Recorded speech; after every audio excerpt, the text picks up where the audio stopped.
Selamat malam, Bapak Senang Andi. sekali ya kami sahamologer ya sobat sahamologer kedatangan tamu spesial emiten yaitu ya Doh ya itu ini menarik teman-teman ya era media sejahtera dan ini familiar sekali terutama kalau kita pengguna transportasi publik ya kereta ya, ataupun tempat-tempat publik terutama di kereta ya.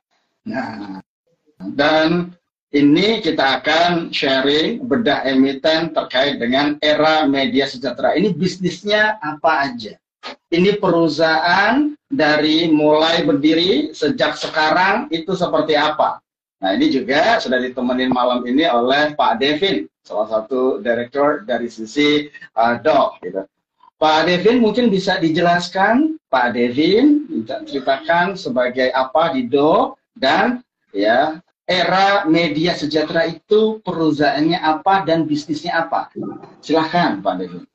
Siap, terima kasih Bapak. Selamat malam, apa kabar? Salam kenal, saya Devin, salah satu yang dipercaya menjadi direktur dari PT Era Media Sejahtera atau secara brand tadi sudah disampaikan Space, Pak. Untuk nama ininya Space. Jadi memang kalau kami ini sendiri tadi sudah sempat disinggung mengenai apa namanya media-media atau inventory media kami yang terpasang di mana saja. Nah, tadi menarik Pak, betul bahwa salah satu inventory yang kami kelola, kami jalankan begitu adalah TV di dalam kereta komuter lain. Nah, tadi mungkin tentu sebagian besar dari kita ya, warga DKI begitu, pasti dalam apa namanya melakukan mobilitas di Jakarta, salah satu yang paling efektif dan paling murah sebenarnya transportasi kan kereta komuter lain. Nah, yang kita bisa bicara secara traffic memang, apalagi pasca COVID, Pak, angkanya sudah mulai sangat naik begitu. Nah, saya pikir itulah kenapa kemudian Space melakukan inisiasi yang mungkin bisa dibilang satu-satunya pengelola media iklan yang punya TV di dalam kereta. Nah, jadi kalau bapak-bapak, ibu sekalian, atau teman-teman yang ada di story hari ini naik KRL, kemanapun rutenya, mau yang ke Bogor, mau yang ke Tanah Abang, mau yang ke Manggarai, kalau teman-teman masuk ke salah satu gerbong yang terpasang kereta kami menyebutnya sebagai Public Information Display, Pak. Nah, jadi teman-teman yang sering naik KRL mungkin sangat aware ya, sebenarnya nih TV-nya nih TV punya siapa dan siapa pengelolanya. Nah, itu kebetulan pengelolanya adalah kami. Wah, itu gitu. menarik sekali gitu kan karena kita tiap hari pengguna dari KRL tersebut itu 80 stasiun KRL teman-teman. Jadi hampir coveragenya ya Jabodetabek semua ya itu akan terpasang dari iklan Space ya. Ya, Gavin ya. Nah, jadi memang Pak, objektifnya sebenarnya pemasangan TV di kereta itu atas dasar kesadaran, karena saya juga pengguna KRL, Pak. Saya sehari-hari juga pengguna KRL dan memang kalau saat ini memang banyak orang yang apa namanya jemu ya, jemu kalau di KRL hanya menunggu dari ujung tujuan sampai ujung tujuan. Kadang-kadang kita juga apa namanya aktif di medsos juga kayaknya juga nggak selalu. Kadang-kadang kita juga pengen ngelihat pemandangan sekitar. Nah, inisiasi dari TV kereta kita tujuannya ke arah sana. Jadi memberikan alternatif hiburan kepada teman-teman penumpang untuk bisa nikmatin layanan TV di dalam kereta. Jadi memang penyajian kontennya pun memang apa namanya pertama tentu saja Pak, kalau kita kan sebagai media owner, salah satu core bisnisnya adalah kita menayangkan ads atau menayangkan iklan yang kita tayangkan di dalam TV kereta tersebut. Nah, bukan hanya itu sebenarnya, tapi juga kami memberikan konten-konten hiburan Pak. Jadi teman-teman penumpang dalam kereta tuh nggak melulu tayangan TV iklan terus ya, tapi juga disajikan apa namanya konten-konten hiburan lah, kira-kira kayak gitu. Plus informasi-informasi terkini nih. Jadi saya pikir gagasan dari public information display di KRL ini adalah untuk menjadi media alternatif sebenarnya. Jadi tidak hanya berhenti pada di media sosial atau TV yang ada di rumah, tapi juga sampai mencakup di tayangan TV bahkan di transportasi publik. Kira-kira itu Space untuk salah satu inventorinya kami lah. Di luar ada macam-macam inventory lain yang memang kita kelola juga. Wah, thank you Pak Kevin, Pak Devin. Ini banyak yang mention tadi karena kita mengalami hal yang sama, menikmatin tiap hari di tengah public transportasi, gitu kan, kita lihat oh iklan-iklannya dari Space dan ya luar biasa teman-teman. Nah, kalau gambarannya teman-teman, ya era media sejahtera Space atau DOH ini, ya sektornya masuk ke sektor consumer cyclical. Subsektornya media dan entertain. Ya, fokus utama media dan entertain, industrinya advertising atau iklan. Nah, ini menarik, ya, apalagi di tahun politik. Ya, Nielsen, ya, lembaga survei Nielsen itu, ya, pada tahun 2022 dia bilang semester 1 belanja iklannya itu 135 triliun. Itu 2022. Tentunya 2023 akan boom. Ya, kenapa? Karena belanja iklan akan luar biasa. Nah, ini menarik teman-teman untuk kita ini bahas bareng-bareng sama ahlinya, Pak Devin, salah satu direkturnya. Perusahaan ini listing di 8 Mei. 8 Mei 2023, teman-teman. Dan harga IPO-nya 100. Harga sekarang itu kisaran di 200, artinya sudah naik bagger. Hampir ya 1 kali. Ya. Nah, dan di IPO itu berhasil mengumpulkan dana 155 miliar. Nah, tentunya kita akan ya tertarik bagaimana strategi setelah IPO. Pengembangannya seperti apa? Makanya di topik hari ini, malam ini itu adalah strategic untuk meningkatkan kinerja, konsultasi, dan manajemen di tahun politik. Nah, itu topik malam ini. Nah, kira-kira Mas Pak Devin, sumber revenue-nya dari ya, Space itu apa saja? Apakah agensi, iklan, atau bagaimana? Ya, tentu Pak, yang paling besar kami tentu pendapatan dari iklan, which is dari DOH. Jadi memang kalau kita bicara inventory space, itu memang lebih kurang kami mau coba ambil environment, ruang lingkup seluas-luasnya. Jadi kalau tadi sudah sempat disampaikan mengenai KRL, itu adalah salah satu inventory media yang kami punya. Tapi di luar daripada itu, kami juga punya kontrak dengan PD Pasar Jaya. Jadi PD Pasar Jaya itu adalah salah satu BUMD di DKI yang mereka memang kelola terhadap 153 lokasi pasar yang tersebar di Jakarta. Nah, atas dasar itu kemudian kami melakukan, itu kan katakanlah lokasi-lokasi yang disediakan oleh kami, yang disediakan oleh mereka untuk bisa diutilitas oleh kami dalam konteks pembangunan instalasi media iklannya. Nah, jadi kalau Bapak pernah mungkin jalan di Pasar Majestic, atau pernah jalan di Pasar Klender. Nah, di lokasi-lokasi tersebut, Bapak-Bapak mungkin pernah melihat agak familiar dengan video wall, atau video tron, atau digital totem kami, atau lightbox atau billboard yang terpasang di area-area Pasar Jaya. Nah, itu adalah salah satu inventory yang kami punya. Selain itu juga kami juga berkontrak dengan PT KAI, Pak, untuk media iklan di kereta api jarak jauh. Jadi kalau ibu-ibu, bapak-bapak sekalian pernah jalan-jalan, mungkin kalau naik ke Bandung misalnya atau ke Surabaya menggunakan Argo Parayangan, Argo Bromo Anggrek, nah lebih kurang kayak gitu. Nah itu juga terpasang instalasi media iklan kami. Instalasi medianya apa? Kalau bapak-bapak pernah masuk di gerbong kereta aja, itu kan ada kursi sandaran tuh Pak. Nah, kita menyebutnya sebagai seat cover. Nah, jadi iklan-iklan itu kita pasang jadi sandaran kursi penumpang lah. Jadi Bapak Ibu bayangkan dalam satu gerbong atau satu rangkaian kereta itu terpasang semua advertising atau terpasang semua iklan. Nah, harapannya itu bisa beri impact nih Pak. Jadi si pengguna kereta yang dari Jakarta sampai Bandung itu terus-menerus tersaji dengan konten iklan yang kita berikan di situ. Nah, makanya kalau dibilang apa yang paling besar, katakanlah revenue ya, revenue terbesar tentu saja pendapatannya dari iklan. Yang paling main produknya sebenarnya tadi juga sudah disampaikan di TV KRL Pak, tentu saja itu yang paling menjadi premiumnya kami lah.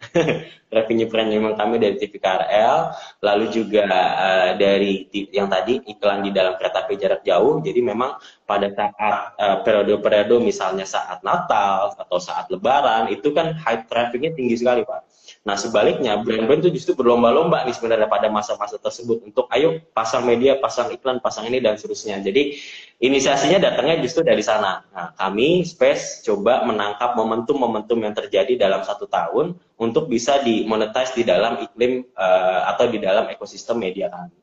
Kira-kira gitu. Tapi saat ini tentu saja paling besar kalau menjawab tadi singkatnya dari periklanan, dari ads. Oke, teman-teman, secara infrastruktur kalau kita bicara di Space ini ada 80 stasiun KRL.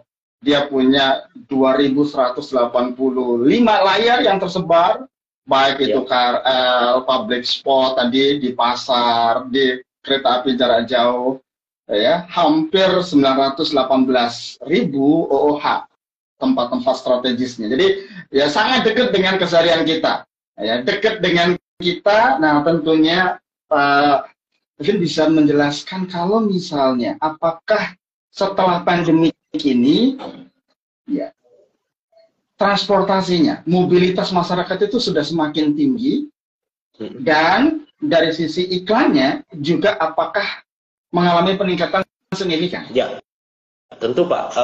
Kami memang kan berjalan 2021, jadi artinya secara dampak apakah masih terasa? Tentu masih terasa. Tentu masih masih kami alami lah. Pada masa pandemi saya pikir semua sektor bisnis apapun pasti terkena dampak ya Pak pada masa itu. Ya. Termasuk bisnis periklanan, apalagi bicaranya yang bisnis media luar ruang lah. Orang dilarang keluar rumah, sementara media kami kan berada di area-area publik. Nah, publik, betul. Itu yang jadi tantangan buat kami sebenarnya. Pada saat pasca pandemi ini, apa yang bisa kita yakinkan kepada mitra-mitra kami bahwa beriklan itu masih tetap perlu, beriklan itu masih tetap penting. Nah, sebenarnya ada mungkin kalau bisa dibilang as a media owner, Pak, banyak kompetitor kami. Ada mungkin kalau teman-teman yang suka beriklan di Jakarta aja, melihat billboard itu ada berapa banyak, Pak. Video wall atau videotron itu udah ada berapa banyak. Nah, masing-masing dari tempat-tempat tersebut tentu saja kan pasti punya keunikan tersendiri. Tapi kami sendiri memang punya program-program atau strategi yang kami bilang the one and only ya, media owner yang punya dua konsep sebenarnya yang mungkin tadi bisa saya jelaskan secara cepat-cepat. Ada yang namanya ROAS. Nanti mungkin kalau misalnya ada kesempatan waktu ditanya apa itu ROAS, saya juga bisa menjelaskan. Itu poin yang pertama. Poin yang kedua adalah kami tidak hanya berhenti pada pencapaian reach atau impression pada saat tayangan media tayang. Jadi memang Pak, dulu tuh bisnis iklan kan yang penting iklannya tayang deh gitu. Yang penting brandnya muncul deh, kira-kira kayak gitu. Tapi apakah iklan itu berjalan, berimpact secara terukur, nah itu lain hal. Itulah kenapa kami juga kembangkan pada saat melakukan penetrasi atau melakukan penarian kepada mitra kami, salah satu yang paling penting adalah terkait data. Terkait data terhadap produk yang hendak dia iklankan di media kami lah kira-kira gitu. Contoh misalnya, ada salah satu brand yang hendak menawarkan mau jual promo tertentu lah, promo tertentu. Nah, sebelum promo itu di-launch di dalam instansi media kami gali dulu nih, consumer behavior di masyarakat terhadap produk ini seperti apa. Nah, ini kemudian inisiatif-inisiatif informasi-informasi yang kami grab berdasarkan di lapangan, itu kami sajikan nih ke klien. Pak, kalau Bapak hendak mau tawarkan produk X, itu bagusnya nih di bulan sekian dan di lokasi sekian, Pak. Contoh misalnya, dia bisnis properti. Nah, kita tawarkan juga Pak, skup ekosistem kami karena memang luas ya, dan tadi ada di stasiun, ada di KRL, dan ada di PD Pasar Jaya. Kami coba sesuaikan konten itu agar bisa sesuai dengan lini market yang hendak ditujunya itu di mana, berdasarkan data. Nah, maka memang tantangan sales kami adalah tentu saja Pak, kekuatannya adalah bukan hanya sekedar bicara atau cuap-cuap begitu ya, tapi juga benar-benar harus bisa adjust nih bahwa si klien itu nggak merasa rugi kalau ketika tayang di kita, karena memang bisa diukur hasilnya seperti apa, membantu mereka karena untuk melengkapi framing dari produk mereka gitu berdasarkan alternatif lah, kami jadi seolah seperti konsultan lah Pak, kira gitu. Nah itu yang saya pikir membedakan kami dengan tempat-tempat lain. Satu tadi itu ROAS, yang kedua adalah tadi ya, kita memberikan kayak semacam business analysis secara singkat dalam konteks penayangan iklannya kalau misalnya mau jalan sama Space. Kira-kira gitu Bapak.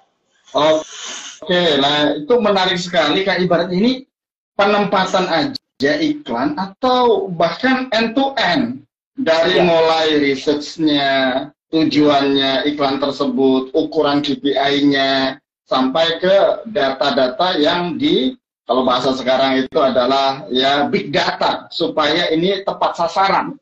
Ya, betul Pak. Keren itu sekali gitu kan. Kita berikan peluang kepada brand untuk ngelakuin sebenarnya namanya istilahnya mungkin test the water ya. Ketika dia mau launch promo tertentu, itu kita bisa bantu sampai di level apakah promo ini tepat sasaran nggak nih ketika kita jalankan. Atau misalnya ada satu brand yang dia mau launch salah satu produk. Nah kita coba suntik dulu ke teman-teman market begitu ya, karena di environment kita dan kita kasih free misalnya. Bapak atau Ibu nih katakan di penumpang kereta, Pak, tahu nggak terhadap produk ini?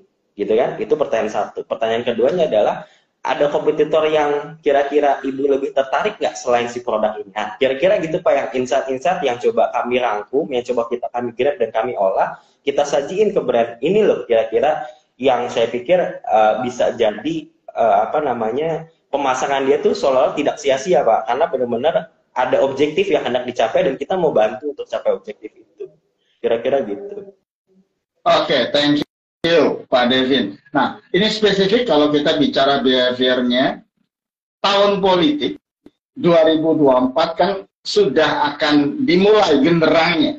Pasangan calon, nah ini serentak, capres-cawapresnya, legislatifnya DPRD, DPR, dan semuanya itu gitu kan.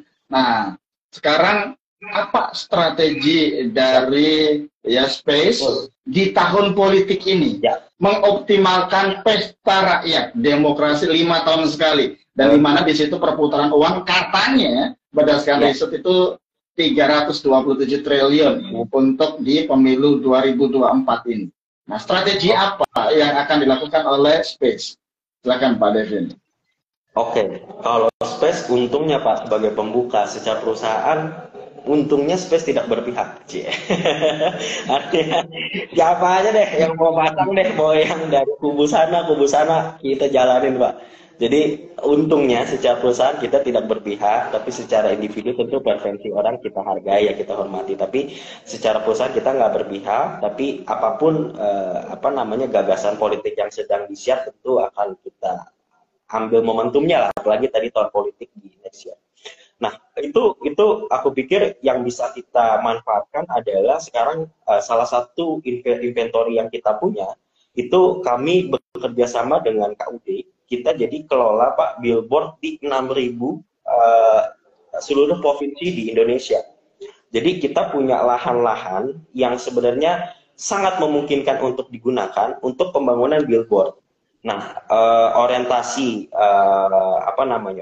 sosialisasi ide dan gagasan politik yang memang saat ini aku pikir masih berjalan Pak, kan tentu saja media billboard ya, kalau kita di tahun politik tentu aja masif banget tuh, ada billboard dari partai X, ada spanduk dari partai X dan segala macam. Nah, Space itu punya ekosistemnya, punya inventory-nya. Kita punya sekian 6.000 lahan yang tersebar di seluruh provinsi di Indonesia yang bisa digunakan untuk dijadikan lahan promosi daripada si parpol atau si calon lah, kira-kira begitu. Nah, ini memang momentum yang mau coba kita ambil Pak dalam waktu dekat. Beberapa daerah sudah kita bangun billboardnya, beberapa daerah belum. Tapi tentu saja itu mengacu kepada kebutuhan market yang akan kita coba grab dulu nih. Pada saat momentumnya ada, pada saat permintaan ada, nah bisa tuh ke deliver semua. Jadi bukan hanya billboard sebenarnya, tapi juga meliputi sampai di level spanduk dan seterusnya, itu bisa dipasang di lokasi-lokasi kami. Nah kebetulan lokasi-lokasi pergudangan kami yang tadi saya sampaikan Pak KUD itu banyak di daerah-daerah yang sebenarnya bukan terpencil, tapi di daerah-daerah yang strategis lah. yang masih bisa kalau kita cek di Google atau itu masih ke grab lingkungan itu di mana dan di mana. Nah, saya pikir itu yang bisa menjadi salah satu titik menarik buat tahun pemilu mendatang kalau ada salah satu calon atau partai yang hendak mensosialisasikan calonnya atau gagasannya secara nasional. Nah, Space bisa karena luang lingkup environment yang tadi saya sampaikan tidak hanya di daerah DKI Jakarta, tapi melingkupi sampai di level skala nasional. Nah, itu yang aku pikir momentum yang lengkap pada saat kesempatan nanti untuk bisa kita sajikan lah di lokasi-lokasi media kami yang ada di daerah. Itu sih saat ini. Thank you Pak Devin atas penjelasannya. Jadi sangat optimis di tahun politik ini menangkap peluang, ya belanja iklannya itu luar biasa dan kita sudah tawarkan ekosistemnya, end to end-nya, gimana mereka bisa menggunakan ya Space ini sebagai media untuk sosialisasi. Nah, kita berikutnya ke selanjutnya itu terkait dengan ini, Pak. Kerjasama dengan Wisdom Crowd untuk meningkatkan kinerjanya, ya. Tentunya ini kan pasti akan berimpact. Mungkin bisa dijelaskan, diceritakan Wisdom Crowd itu apa, kerjasama di bidang apa, dan kira-kira output dari kerjasama tersebut apa aja? Ya, baik. Terima kasih Pak. Pertanyaan yang menarik banget. Jadi ini coba saya merefleksi cerita mundur ke belakang ya terkait menariknya tadi sempat disinggung mengenai COVID. Kalau kita bicara COVID yang tadi berangkatnya sebenarnya inisiatifnya adalah ketika orang berhenti untuk beraktivitas di luar, larinya itu kira-kira kemana? Nah, salah satu alternatif yang kita pikirkan adalah karena saya dulu juga mengalami dua COVID waktu itu di rumah. Jadi yang saya nikmati di dalam kamar itu tuh hanya di TV atau di handphone. Nah, kemudian kalau tadi juga pada saat kita jalan-jalan ke naik ke transportasi publik, nunggu di dalam stasiun itu apa yang dilakukan itu kan handphone. Nah, saya pikir atas dasar kesadaran itu kami coba kerjasama dengan yang tadi namanya Wisdom Crowd. Apa itu Wisdom Crowd? Wisdom Crowd adalah salah satu perusahaan agensi yang sebenarnya dia menampung influencer, menampung key opinion leader yang tersebar di media medsos lah, di Instagram, di mungkin sekarang namanya Twitter ya, sekarang X ya atau itulah. Nah itu ya X ya. Nah channel-channel orang-orang ini yang kemudian dikelola oleh Wisdom Crowd dan kemudian bekerja sama dengan kami. Jadi harapannya atau distribusi informasi yang kami sedang sajikan kepada orang-orang itu tidak hanya di media luar ruang ekosistem yang kami punya, tapi juga melalui Wisdom Crowd yang bekerja sama dengan influencer-influencer yang saat ini sudah ada di medsos-medsos kita semua lah. Jadi ini aku pikir jadi salah satu alternatif yang bisa kita berikan bisa kita berikan alternatif ya ke brand gitu. Kalau Bapak misalnya hendak menayangkan iklan tertentu atau promo tertentu, nah kita juga ada nih kerjasama dengan Wisdom Crowd, ada beberapa influencer-influencer yang bisa dikerjasamakan untuk menayangkan iklan Bapak. Nah ini sebenarnya kan skema seperti ini sudah familiar ya Pak, maksudnya sudah banyak lah kalau kita follow Instagram, pengguna-pengguna Instagram begitu, ada yang dia promo ini yang Wisdom Crowd adalah wadah talent manajemennya. Nah, kita kerjasama dengan itu. Harapannya adalah tentu saja ujungnya adalah nge-boosting daya tarik penjualan dari Space itu sendiri. Jadi kita coba mengkombinasikan antara media luar ruang yang sudah memang kita kelola dengan media di dalam media sosial. Nah, ini kita kawinkan, kita datang deh ke brand. Bapak mau yang mana atau Bapak mau jalan kombinasi yang mana? Kira-kira gitu. Jadi itu yang aku pikir bisa jadi daya tarik lagi Pak sebenarnya. Jadi media Space ini nggak cuma media owner, that's it gitu, kita juga nawarin alternatif lain. Nah, kita nggak cuma sekedar jual inventory sebenarnya. Tadi kuantitinya banyak, jumlahnya banyak, tersebar di sini segala macam, itu udah terlalu banyak. Tapi kita pengen cari keunikan-keunikan lain nih, yang salah satunya adalah tadi bekerjasama dengan Wisdom Crowd. Kira-kira gitu. Oke, terima kasih informasinya. Jadi ibarat ini kayak lengkap semuanya, bukan hanya media ownernya, tetapi kontennya, agensinya, dan kolaborasi dengan semua yang salah satunya misalnya wisdom course ini gitu kan. Nah, supaya apa? Benar-benar memaksimalkan konten-konten itu bisa masuk ke tepat sasaran ke klien. Oke, Mas. Kalau terkait dengan tahun politik ini, apakah ada strategi khusus? Ya, langkah-langkah konkret supaya ini bisa top of mind di bisnis advertising, bisnis perikanan. Karena ya kompetitornya kalau di bursa itu ada 4, gitu kan. Dan ini salah satu yang menarik untuk kenapa sih harus kita rilik dari space ini. Daya tarik utamanya di mana? Silakan. Nah, saya pikir tadi yang coba saya jelaskan, Pak, terkait space ini punya environment di skala nasional yang tersebar di seluruh provinsi Indonesia. Jadi, aku bayangkannya adalah katakanlah salah satu calon dia mau kasih distribusi personalnya secara masif ke seluruh Indonesia. Nah, aku pikir dengan environment yang kita punya di seluruh provinsi, itu satu jalan dengan kami, itu bisa langsung mencakup seluruh provinsi, Pak. Jadi istilahnya pada saat dia mau nayangin di daerah Jawa Barat atau bahkan di pelosok di daerah Kutai Kartanegara itu atau dan seterusnya, itu langsung paket komplit nih, datanya kami, lokasinya kami, bahkan sampai kami bisa kasih share jumlah penduduk yang ada di sekitaran environment kami ini sekian, karena tadi kita mau datang pun dengan data, bahkan kita bisa kasih capture. Ini inisiatif yang kepikirkan aku untuk bisa dijalankan adalah misalnya di daerah Jawa Barat misalnya orientasinya warnanya apa nih kira-kira, warna partai politik apa nih kira-kira yang memang ada di sana. Nah, aku pikir penyajian data itu tadi jadi satu penting. Yang kedua adalah si pemilik atau bursa si calon presiden ini cukup datang ke space aja dia udah bisa dapat channel distribusi informasi ke seluruh provinsi. Jadi nggak perlu lagi dia datang ke daerah ini, daerah itu, daerah ini, tapi cukup datang ke space, kita udah sajikan nih Pak, inventory kami ada di sini dan di sini, di seluruh provinsi di Indonesia, bahkan di kabupaten kota, berarti turunannya.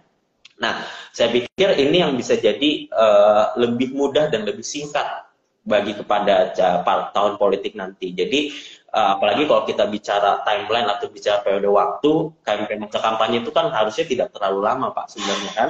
Ya. Jadi mereka dibatasi waktu. Tapi gimana caranya memanfaatkan periode waktu yang sangat singkat itu, distribusi informasinya tuh lebih menyeluruh ke seluruh provinsi. Dan tentu saja kami punya harga yang memang kompetitif lah, nggak bisa dibilang murah, tapi kompetitif lah dibandingkan brand-brand lain. Karena tentu saja tantangan terbesarnya adalah di masa konstruksi dan tentu aja di di pemeliharaannya. Jadi kami ingin pastikan ketika dia terpasang di sana, karena kan itu sangat ini banget once ada media yang dirasa masih agak kurang atau ada masalah-masalah yang teknikal sebenarnya, itu kita antisipasi betul, kita jagain betul. Jadi benar-benar si medianya yang terpampang itu tersaji secara bagus lah secara estetika. Nah, itu sebenarnya jawabannya Pak untuk menangkap momentum tahun politik itu. Terima kasih Pak Devin penjelasannya. Nah, ada menarik dari sisi pernyataan Pak Devin tadi terkait dengan ROAS, Guaranteed Return on dari sisi space. Kalau kami sebagai user, klien, tentunya kita iklan, paling sulit adalah mengukur apakah iklan ini bisa nyampai. KPI-nya misalnya jualan dalam bentuk convert, salesnya. Dan tidak ada yang menjamin itu karena hampir mayoritas iklan itu dari sisi awareness bahwa ini iklan sudah tersampaikan, awareness ada. Terus kalau next levelnya convert ke sales nggak ada berani yang jamin. Nah ini kok ada ROAS, guaranteed return on account space itu gimana? Ini pokok timbul itu dan pencapaian sekarang ROA itu seperti apa? David silakan. Nah, makasih Pak pertanyaannya, seneng banget ditanya soal ROAS karena kalau ngejelasin ROAS tuh bener-bener itu yang melekat di kami banget ROAS karena bener-bener pada saat penyusunan konsep ROAS itu bener-bener berangkat dari kegelisahan dan keresahan kami tentang berangkat tadi after COVID nih harus bagaimana nih kita cara jualan media kira-kira gitulah Pak. Pada masa itu kita lagi strugglingnya sudah kita jelasin tadi data dan seterusnya, tapi ujung-ujungnya Mas atau Mbak gitu ya, yang dihadapi oleh sales kami di lapangan, kita mau ngiklan gitu. Cuman saat ini budget kita ini juga lagi diatur banget nih gitu kan, kira-kira gitulah Pak. Jadi kita pengen pastiin kalau kita nayang di tayangan itu benar-benar ada impact-nya nggak ke jualan gitu kan. Nah, kalau kita bicara di media-media owner lain, Pak, itu kan memang tadi ya, bahkan yang tadi saya sampaikan pun sesungguhnya mungkin juga dijalankan oleh tempat-tempat yang lain. Nanti Pak, apa namanya, kalau potensi Bapak tayang di stasiun X, trafficnya X, berarti potensi marketnya sekian lah. Itu teori-teori advertising yang sebenarnya udah kita ketahui bersama. Nah, cuman bedanya kami, yang tadi, ROAS, itu adalah bagian lebih kurang sederhananya kayak gini. Ketika brand belanja iklan di tempat kami, katakanlah 100 juta, misalnya ya, dia tayang di salah satu lokasi kami, tayang 100 juta, kami bisa memastikan, menjamin bahwa produk penjualan dia itu juga akan senilai dengan belanja iklannya dia. Jadi produknya dia itu akan kita beli ke 100 juta juga. Jadi 1:1, Pak. Nah ini jadi bayangin aja ada sales marketing sama sales produk nih betapa senengnya begitu kita datengin kayak gini Pak. Karena dua unit sales marketing dia bilang wah iklan kita bisa tayang, sales produk wah barang gue jadi laku, kira-kira gitu. Nah ini yang kemudian kita coba jalankan kepada brand-brand yang lebih mendetail atau lebih spesifik. Pertanyaannya adalah kalau gue belanja iklan di Indo, konversi terhadap penjualannya itu gimana? Nah ROAS itu mencoba mengakomodasi itu. Jadi impressionnya tayangan iklannya juga terdeliver, produknya dia juga keluar dari barangnya dia, dari gudangnya dia, kira-kira kayak gitu. Barang-barangnya itu dikemanain. Nah, Bapak Ibu sekalian, kami punya channel-channel distribusi yang tersebar di berbagai daerah. Memang rata-rata untuk industri produknya itu kita masih main di FMCG atau di apa seperti produk-produk minyak-minyak angin atau susu dan seterusnya, atau kayak kemarin spesifik saya jelasin Bejo, salah satu brand Bejo, produk batik herbal dia pasang media di kami belanja produknya exactly sama nilainya dengan belanja iklannya dia. Nah produknya ini kami distribusikan ke channel-channel distribusi yang memang kami kelola. Nah, dengan demikian, jadi si brand ini punya dua keuntungan sebenarnya, Pak, yang tadi saya sampaikan. Dia iklannya juga tayang, produknya juga keluar. Nah, saya pikir ROAS ini adalah bicara soal itu. Jadi, bagaimana kita bisa memastikan atau menjaminlah, mengkonversi antara belanja iklan dengan pendapatan produknya itu sendiri. Nah, ini yang kita coba, jalankan sejauh ini, dan aku pikir reaksi market atau reaksi brand ini sangat positif karena beberapa brand sekarang semuanya nanyanya soal itu, ROAS dan ROAS ini salesku juga pada saat kesana ke brand atau ke agensi pun jelasinnya juga soal ROAS, walaupun memang masih beberapa pihak begitu ya yang apa mungkin ya apa possible ya itu bisa jadi, tapi itu jalan kok saat ini. Hari ini kita beberapa brand jalan dengan konsep ROAS dan tidak ada yang dirugikan dari konsep ini. Dari kami juga tanda kutipnya media kami laku, brand juga nggak dirugikan, iklannya juga tayang, produknya juga laku. Jadi brand ini punya dua manfaat yang coba dua keuntungan dalam satu activity. Iya. Nah, ini ada jaminan channelnya. Jadi belanja iklan 1M, terus di-convert dalam penjualan produk 1M. Siapa yang bisa jamin ini gitu kan? Nah, dan Space, Dog itu mampu melakukan itu terkait dengan ini salah satu service yang tidak punya di tempat lain. Betul? Pak Devin ya? Betul, Pak. Betul. Dan ini saat ini spesifik apakah hanya di industri FMCG atau kedepannya bisnis jasa atau bisnis yang lain itu bisa tercover juga dengan program ROAS ini? Ya, saat ini mungkin masih kami di FMCG ya, karena channel distribusi kami juga banyaknya menampungnya di barang-barang seperti itu. Tapi tentu saja tidak menutup kemungkinan di masa mendatang sih Pak, kami juga akan konsepnya akan kami lebih kembangkan lagi. Nah balik lagi sebenarnya kami ini kan pada saat mentok di satu titik tertentu coba cari alternatif lain ya, termasuk ROAS itu tadi. Ketika kita sudah coba ada situasi yang dianggap aku bilang bukan kendala tapi muncul ide ROAS ini, termasuk nanti pengembangan ROAS bila bisa masuk ke jasa atau bisa masuk ke industri yang lebih luas lagi, aku pikir nggak menutup kemungkinan itu, karena semakin luas environment ROAS-nya itu tadi, aku pikir akan semakin banyak brand juga yang lebih luas untuk bisa kita tawarkan manfaat ini kepada mereka. Oke, thank you Pak Devin. Ini udah ibaratnya selain media owner juga ya, channel distribusinya kuat. Iya. Memastikan ROAS itu kan nggak gampang, menggaransi ya belanja iklannya dengan convert dari sisi salesnya. Oke. Ya, thank you Pak Devin. Kita udah bahas terkait dengan prospek, model bisnis. Nah, sekarang kita bisa masuk ke sisi keuangannya ya. Ya, karena ini ada menarik ya, IPO di 100 sekarang hampir 202 kali ya dari harga awal.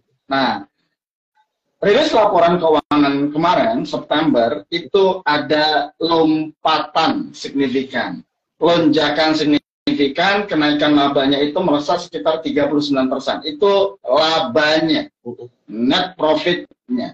Nah, terus dari sisi salesnya meningkat 430%, 4 kali lipat dari kuartal sebelumnya. Pastikan ini ada sesuatu yang terjadi. Bagaimana kok peningkatan lompatannya begitu signifikan? Strategi apa yang digunakan? Apakah ROAS itu ngefek atau ya bagaimana? Nah, silakan di-spill, Pak. Iya, baik Pak. Terima kasih pertanyaan. Menarik banget itu tadi soal peningkatan laba kami yang signifikan ya pada saat itu. Nah, sebenarnya ini masih korelasi dengan yang tadi konsep ROAS tadi, Pak. Jadi memang ROAS ini kan kami launching lebih kurang baru di sekitar pertengahan tahun ini atau awal tahun kemarin. Aku agak detailnya agak lupa.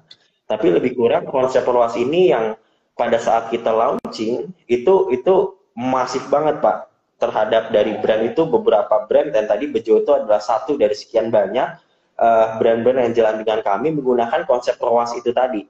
Nah, aku pikir balik lagi ya, kalau bicara kenapa bisa signifikan banget, satu, alhamdulillah banget, kami bersyukur sekali bisa diterima lah sebagai emiten di pasar, juga ternyata responnya positif. Nah, aku pikir salah satu kalau dibilang spill-nya ya tadi ya, kita punya ide gagasan ROAS itu satu, yang kedua juga aku pikir environment yang kita punya itu juga luas banget dan gede banget. Itu kenapa kemudian antara kita punya variasi produk yang banyak yang dikombinasikan dengan ROAS, aku pikir itu yang memudahkan buat orang belanja iklan di tempat kami.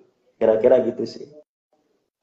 Oke, thank you Pak. Nah, ini ada yang banyak netizen kita yang wah, sudah TP doh gitu kan, sudah TP space gitu. Karena kenaikannya kan lumayan signifikan kemarin gitu ya, volatility-nya. Nah, kira-kira kalau nanti estimasi aja, estimasi ketika tahun politik ya, laporan keuangannya secara revenue, program-programnya sudah jalan, ya, akan meningkat signifikan tidak dibanding dengan semester yang sudah berjalan ini?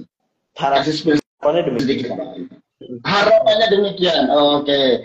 Teman-teman, sobat Samologa bisa kasih emoticon terkait dengan love ataupun kasih semangat supaya Pak Devin dan tim ya itu bisa menjalankan strategi-strateginya. Nah, dan tentunya efeknya di laporan keuangan. Ketika laporan keuangannya bagus, kami sebagai investor atau sebagai trader senang, ya seperti yang kemarin kita sudah lakukan, gitu kan? Kenaikannya cukup signifikan naiknya. Oke, nah ini kan kalau dari sisi perusahaan kemarin IPO di Mei, artinya sudah berjalan sekitar 6 bulanan. IPO-nya cukup sukses, ya dengan penggalangan dana 155 miliar. Boleh dijelasin terkait dengan penggunaan dana IPO itu? Apakah untuk ekspansi, atau penguatan modal, atau justru hutang?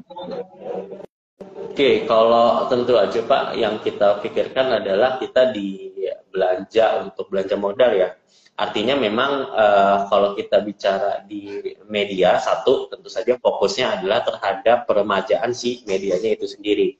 Jadi memang ada yang menarik dari pertanyaan pada kesempatan waktu itu sempat ada Pubex di bulan lalu ya, nanya soal gimana caranya Space ini menjaga media yang berada di luar ruang. Karena memang kan kalau kita bicara penempatan instalasi media kami Pak, itu banyak yang tersebar di daerah-daerah yang sebenarnya risiko banget buat yang namanya terkena gangguan-gangguan yang datangnya dari alam lah kira-kira gitu, hujan, panas dan seterusnya. Nah, cost terhadap pemeliharaan itu juga salah satu yang aku pikir jadi fokus dari Space. Jadi kita tadi ya poinnya adalah kami ingin mastiin instalasi media kami itu enak buat dilihat lah kira-kira gitu, estetik lah buat dinikmati lah. Nah, fokusnya itu ke arah sana. Itu yang pertama. Yang kedua juga kami kan kembangkan teknologi programmatic ads, Pak. Jadi programmatic ads itu adalah tayangan media yang berjalan lebih kurangnya itu secara real time atau secara tepat waktu, bukan secara tepat waktu, bahkan di waktu yang sama lah. Nah, pada saat itu tentu saja yang salah satu yang dibutuhkan kan dukungan infrastrukturnya. Saat ini tentu saja infrastruktur jaringannya Pak, networknya lah. Nah ini yang aku pikir pengembangan teknologi ini yang kami fokuskan terhadap pengelolaan daripada pendapatan yang tadi Bapak sampaikan. Jadi arahnya adalah satu terhadap pemeliharaan media, kedua adalah pengembangan teknologi yang coba kita jalankan di media-media kami. Kira-kira begitu. Terima kasih penjelasannya sudah sangat lengkap. Nah, teman-teman, Sobat Sahamologer, kalau ada pertanyaan silahkan di kolom komen. Kami akan sampaikan ke Pak Devin yang hampir mayoritas itu mengetahui bisnis model semua dari sisi Space ini. Nah, tadi ada satu pertanyaan dari Sobat Sahamologer terkait dengan dampak Wisdom Crowd dari sisi revenue-nya, Pak. Sejauh ini itu seperti apa? Kalau secara revenue tentu saja sudah ada. Kalau dibilang apakah sudah belum atau sudah ada.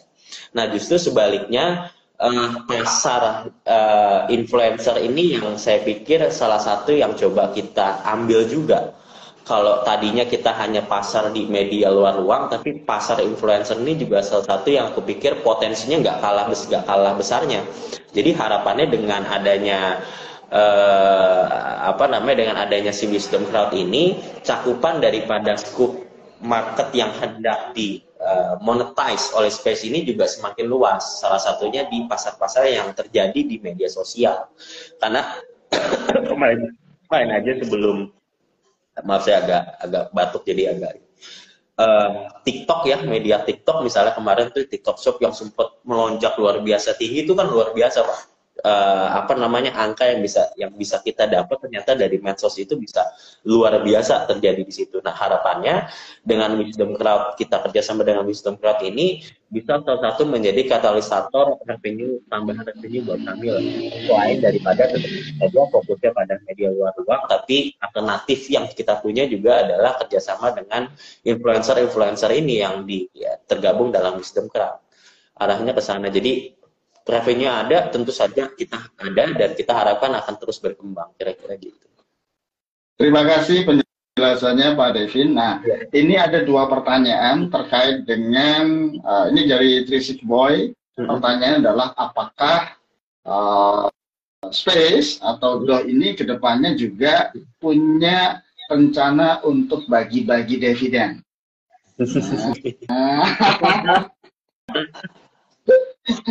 Ya Bapak, ini sesuai dengan ininya Pak Devin gitu kan, tentunya kan dividen itu kan kebijakan dari RUPS ya. Di RUPS, tunggu RUPS-nya selesai. Kalau ngomong bicara 2023, maka tunggu kuartal 1 tahun dulu itu. Cuman ya kadang investor itu ya pengen tahu nih, tipikal investor biasanya dividennya dibagi nggak kira-kira tahun depannya gitu. Kalau bicara harapan terhadap pembagian dividen, itu tentu saja harapan yang kami juga inginkan. As a direksi tentu saja kami punya kewajiban kepada investor, kepada pemilik saham kami, kapan kami bisa berikan aktual revenue yang bisa didapatkan dari space lah ketika mereka sudah invest di tempat kami. Aku pikir itu salah satu yang bisa kami pastikan akan kami bagikan dividen. Tapi tentu saja kalau dibilang tadi poinnya, makasih Mas, dibilang space memang masih anak baru lah ya, kita masih coba fokus dalam pengembangan yang kami punya dulu, apalagi tadi kita punya kemitraan dengan Wisdom Crowd, kemudian juga tadi kita punya inisiasi-inisiasi yang mau coba kita kembangkan dan seterusnya. Nah, saya pikir itu tidak mengambil capex yang tidak yang sedikit lah, tapi juga tentu saja punya besar. Tapi apakah space akan membagikan dividen? Tentu saja kami akan membagikan dividen. Cuman momentumnya kapan tentu saja akan kami bisa berikan secara segera lah, kira-kira gitu. Harapannya itu juga kami komit kok terhadap hal tersebut. Kami sadari penuh, kami punya tanggung jawab secara moral barangkali, aku bisa bilang begitu, untuk bisa berikan kepastian nih kepada investor bahwa apa yang kami sudah gagasi, apa yang sudah kami konsepkan, dan memang ternyata bisa laku di pasar, itu juga bisa terasa manfaatnya ke teman-teman investor, kira-kira begitu. Thank you Pak Devin atas penjelasannya. Sebagai gambaran teman-teman, dari sisi sales, ya dari space ini, berdasarkan data 30 September, salesnya atau revenue itu 136 miliar, asetnya 247 miliar. Nah, ini yang menarik, ya. Hutangnya, liability-nya itu hanya 23 miliar, ya. Jadi ibaratnya teman-teman, sehat nggak ya space ini? Sangat sehat perusahaannya. Kenapa? Hutangnya hanya 10% dari aset.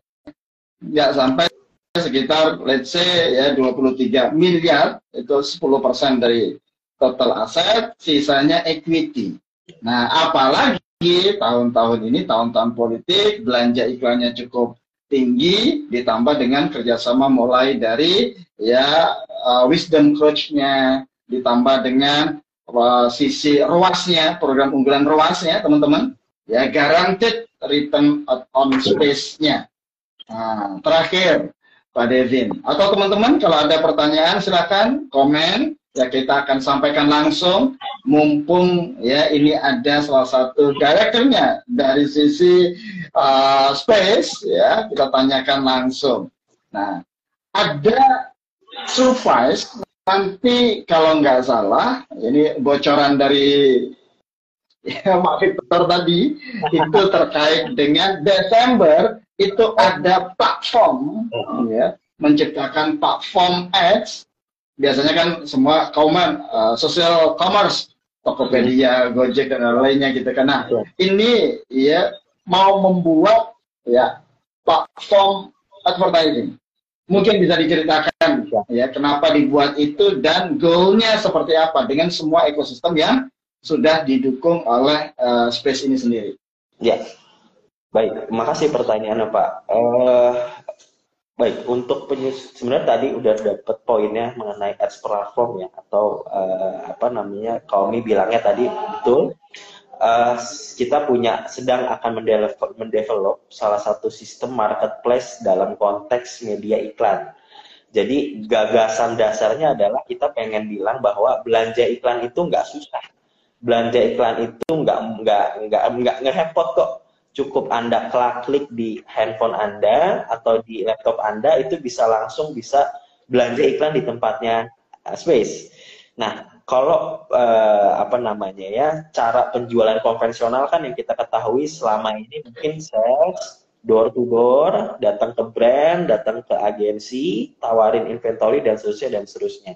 Nah, ads platform coba mengkonversikan metode itu, atau menambah alternatif lah dari metode konvensional yang kita sudah ketahui. Nah, ads platform space itu nanti akan tersaji, teman-teman yang akan nanti akses ads platform kita akan melihat media-media kita itu ada di mana saja, kemudian belanjanya atau transaksinya itu juga terjadi di dalam situ.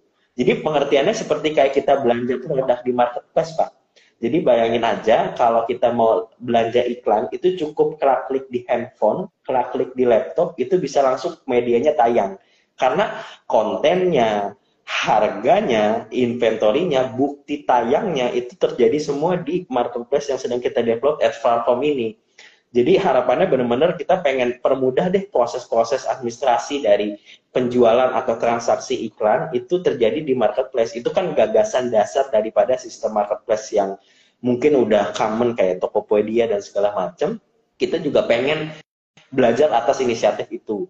Nah, aku pikir balik lagi ya, mungkin beberapa kompetitor juga mungkin sudah menjalankan hal yang sama, tapi aku pikir Space juga mengambil inisiasi yang sama lah untuk ngerespon nih, pengen bilang ke orang sebenarnya belanja iklan itu nggak susah dan nggak repot kok. Kalau dia kan kalau misalnya kita lihat billboard space available nomor sekian sekian sekian tuh banyak di mana Pak. Nah, aku pikir tapi orang kan harus telepon dulu, harus janji temu dulu dengan salesnya dan seterusnya. Nah, aku pikir dengan adanya ads platform ini bisa memudahkan orang-orang yang nggak cuma brand-brand atau agensi-agensi besar gitu, tapi sehari-hari aja kita juga bisa tentangin iklan kok. Bayangin aja tadi aku sempat agak curi-curi dengar pembicaraan Bapak dengan Pak Victor. Ada orang pengen ngucapin selamat ulang tahun di PID kita, di kanal kita. Bisa apa enggak? Bisa, bisa. Jadi orang tinggal klik aja kontennya dia pengen tayang di jam berapa, isinya apa, tapi tetap baik kita verifikasi dulu ya. Karena kalau tayangan di transportasi publik itu kan ada beberapa koridor yang harus kita jagain lah agar tidak jadi polemik. Nah, itu bisa kita lakuin dan bisa kita kerjain. Jadi ads platform itu harapannya bisa mudahin orang deh buat orang belanja iklan karena dia cukup lihat di situ, masuk ke situ, tayangan kontennya juga video atau picture-nya dia uploading di situ dan bukti tayang bahwa benar-benar nih konten dia sudah tertayang itu juga tersaji di situ. Jadi orang bisa kayak milih tiket bioskop gitu Pak, dia mau nonton atau mau masang iklan di mana, kemudian kontennya ini periodenya berapa lama, value-nya berapa, traffic-nya bahkan kita juga bisa kita kasih di situ, terjadinya di situ. Nah, harapannya di Desember ini kita akan launching itu. Nah, aku pikir itu salah satu yang bisa menjadi nilai tambah ya buat Space. Tadi kita udah punya ROAS, udah punya konsep business analysis dalam konteks penjualan iklan, sekarang ditambah ads platform. Nah, tiga hal ini yang aku pikir bisa menjadi daya tarik tambahan lah atau daya tarik yang paling signifikan lah buat Space, apalagi khususnya nanti misalnya tadi balik lagi di tahun politik dan seterusnya. Oke, thank you. Sudah sangat jelas sekali, menarik. Saya membayangkan bahwa misalnya Gembong ulang tahun, nah terus di jaringan KRL-nya itu bisa mengucapin ya ulang tahun itu dengan secara ya affordable pricing-nya. Jadi ini belanja iklan itu bisa individu ataupun di perusahaan, bahkan individu pun gitu. Atau mungkin saya mau nyalek ini, nyalek. Ya. Dapil saya adalah dapil yang Jakarta misalnya, dengan ya posisi ekosistem di kereta itu semuanya bisa sangat mudah. Iya, iya. Tapi kalau nyalek nggak boleh Pak. Oh, nggak boleh ya. Tadi saya ada pertanyaan itu gitu kan, di tahun politik kira-kira akhir tahun ya labanya bisa naik signifikan nggak? Tadi sudah dijawab ya, Pak Devin sudah jelaskan bahwa optimis ketika kerja kerasnya, strategiknya, dan konsep ROAS-nya itu ya itu bisa sukses, wisdom fruit-nya sudah sukses, program-programnya itu akan memboost ya dari sisi revenue dan tentunya profitable-nya. Oke, Pak Devin nggak kerasa nih, hampir 1 jam kita diskusi gitu kan. Kayaknya gini, harus ada part kedua ya gitu kan, terkait dengan yang lain-lainnya gitu. Karena 1 jam aja nggak cukup untuk membahas bahwa ya era media sejahtera, ya Space, ini sangat dekat ternyata harian kita. Ya, kita di iklan, di public transport itu tiap hari gitu ya. Nah, mungkin ada ya pesan atau kata-kata bijak dari sisi Pak Devin untuk calon-calon investor atau para trader untuk saham ini, Space ini. Kedepannya apa sih yang ingin disampaikan ke para stakeholder atau pemilik saham di Space atau ini, Bapak? Silakan, Bapak. Oke, kalau yang bisa disampaikan Space ini aku pikir adalah emiten yang punya keinginan untuk terus-menerus bertumbuh ya atau berkembang. Aku pikir tadi 3 poin yang tadi saya sampaikan itu adalah atas dasar kesadaran kami bahwa kami ini nggak bisa berjalan dengan cara yang konvensional atau yang gini-gini aja lah, lebih kurang kayak gitu. Jadi kami selalu cari alternatif-alternatif apalagi yang dirasa penting atau dirasa perlu diketahui oleh market, dan itu menjadi tools kami buat bisa berjalan. Itu yang pertama. Kedua, kami juga kedepankan betul dengan yang namanya aspek transparansi atau keterbukaan informasi lah.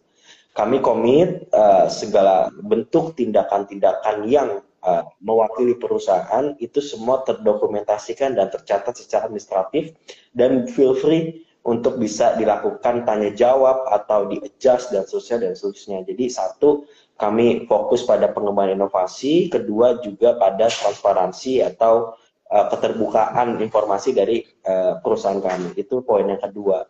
Poin yang ketiga adalah harapannya bisa bersinergi sih Pak. Harapannya bisa bersinergi. Jadi kami punya keinginan keaktifan daripada investor atau saham kami itu bisa kontribusinya, kami sangat terbuka terhadap setiap masukan dan setiap gagasan.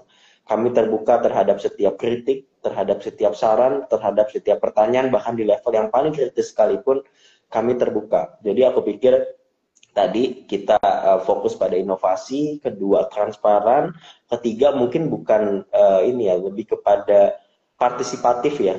Kami kedepankan betul itikat buat semua orang tuh bisa terlibat, semua orang tuh bisa terlibat di space. Jadi 3 hal ini yang aku pikir jadi ruh yang kami pegang lah sampai saat ini, buat ayo bareng-bareng kita kembangkan perusahaan ini, karena ini milik bersama tadi, bukan hanya milik sebagian kecil orang, direksi atau staff atau siapapun, tapi juga milik semua orang yang punya saham di perusahaan kami.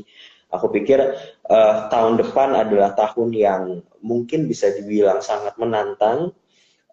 Kami pun juga akan coba sebanyak-banyak mungkin menangkap setiap momentum yang ada, bukan hanya tahun politik juga, tapi juga di tahun-tahun yang menurut kami punya kesempatan yang luas, kesempatan yang besar. 2024 aku pikir bisa jadi tolak ukur buat Space untuk bisa mastiin di akhir tahun nanti, harapannya tentu saja kita bisa bagi-bagi dividen ke teman-teman. Amin, amin. Terima kasih Pak Devin atas insight-nya, penjelasannya sangat luar biasa. Teman-teman, sebagai summary di akhir, ya, era media sejahtera atau Space dengan kode emiten DO ini ya perusahaan yang sangat terbuka untuk tumbuh. Ya, tadi sudah disampaikan Pak Devin ada 3. Ya, pertama adalah inovasi, transparansi, dan kolaboratif partisipatif. Semua pihak. Nah, kita coba bahwa strategi ke depan itu kita doain semua bisa realisasi. Ruasnya makin powerful. Terus nanti di Desember launching ya advertising platform di mana itu untuk semua media, ya semua bisa kolaboratif, baik individu maupun perusahaan bisa saling support di media placement iklan ini, gitu kan. Thank you atas kedatangannya Pak Devin, sukses selalu buat kita semua, ya semoga 2024 tahun yang cemerlang buat ya era media sejahtera, buat Space dengan kode DO. Thank you semua teman-teman Samologer, ya sukses selalu buat kita, ya terima kasih Pak Devin, sampai ketemu di event-event berikutnya. Terima kasih semua teman-teman.